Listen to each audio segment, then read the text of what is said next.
समय से पहले तैयारी। एक किसान का खेत समुद्र के किनारे पर था। उसने इस खेत को किसी अन्य किसान को इस खेत में काम करवाने के लिए कई विज्ञापन दिए, लेकिन ज़्यादातर लोग समुद्र तट पर स्थित खेत में काम करने के इच्छुक नहीं थे। समुद्र के किनारे प्रायः भयंकर तूफान उठते रहते थे, जो जान माल और फसलों को नुकसान पहुंचाते थे। उस किसान ने कई लोगों को अपने सहायक के रूप में कार्य करने के लिए आरक्षण तक देने को तैयार था, परंतु सभी ने मना कर दिया। अंत में एक बुजुर्ग इस काम के लिए तैयार हो गया। वह बुजुर्ग व्यक्ति व्यवहार में बहुत ही टेढ़ा था। वह बहुत कम बोलना पसंद करता था और उसका शरीर दुबला पतला था। वह बुजुर्ग व्यक्ति किसान के पास आया। किसान ने उस बुजुर्ग व्यक्ति से पूछा, खेती किसानी जानते हो? उस बुजुर्ग व्यक्ति ने उत्तर दिया, हाँ, मैं खेती जानता हूँ और मैं उस समय सो सकता हूँ जब तूफान आ रहा हो। बुजुर्ग आदमी के इस जवाब से किसान बिल्कुल संतुष्ट नहीं था, किंतु उसके पास उसे रखने के अलावा और कोई दूसरा रास्ता नहीं था। वह बुजुर्ग व्यक्ति सुबह से शाम तक खेत में काम में लगा रहता था। किसान भी उसके काम से संतुष्ट था। एक रात समुद्र की ओर से तूफान की खौफनाक आवाजें आने लगी।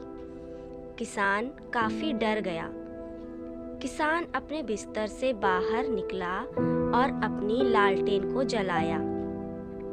इसके बाद वह किसान दौड़ते हुए उस बुजुर्ग व्यक्ति के पास पहुंचा।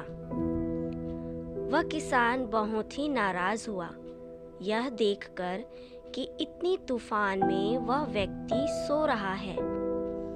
उसको झटका देकर किसान ने जगाया और कहा, जल्दी उठो, तूफान आ रहा है।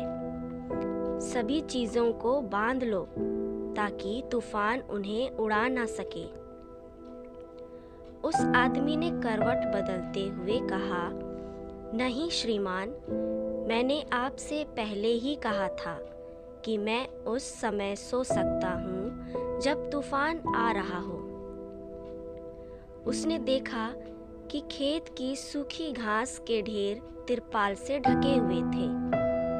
सभी गाय अपने तबेले में बंधी हैं और मुर्गियां अपने दरबे में थी। साथ ही साथ दरवाजे बंद थे। हर चीज भी बंधी थी और एकत्रित थी। कुछ भी तूफान में उड़ नहीं सकता था। किसान को तब जाकर उस बुजुर्ग आदमी की बात का अर्थ समझ में आया। वह किसान अपने बिस्तर की ओर लौटा और आराम से सो गया।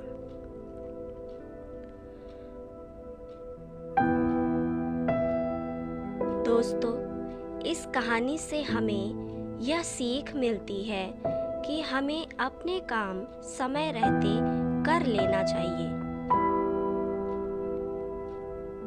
ऐसी और कहानियों के लिए इस चैनल को लाइक, शेयर और सब्सक्राइब जरूर करें।